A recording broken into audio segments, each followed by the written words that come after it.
This morning, after a 7-day hostage release pause, having failed to provide a list of more hostages for release, the Hamas army of terror in the Gaza Strip violated the terms of the agreed framework and launched rocket fire at Israeli communities. At 5:43 a.m., Hamas fired the first rocket from Gaza, and that rocket fire has since intensified, with sirens blaring across southern Israel all morning, including in communities that are still under mandatory evacuation orders, and in those kibbutzim ethnically cleansed by Hamas during its campaign of systematic extermination on October 7th. Unfortunately, Hamas decided to terminate the pause by failing to release all the kidnapped women as it was obligated to do so, and kidnapped children, and by resuming rocket fire.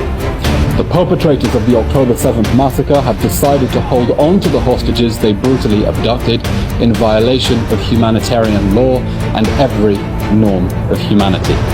Having chosen to hold on to our women, Hamas will now take the mother of all thumpings. As Hamas terminates the hostage release pause, news continues to emerge about its serial and sadistic abuse of Israeli hostages in captivity, both psychological, torture, and physical abuse.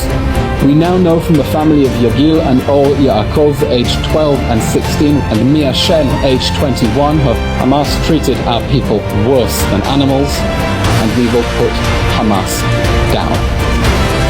The IDF has been sending messages and announcements to the people of Gaza, calling on them to evacuate from specific areas that are being used by Hamas for terrorist activities, in the areas of what are, of course, legitimate military targets that will be destroyed in response to the October 7th massacre. The IDF has published an evacuation zone map in Gaza, and we urge uninvolved civilians to evacuate along the designated routes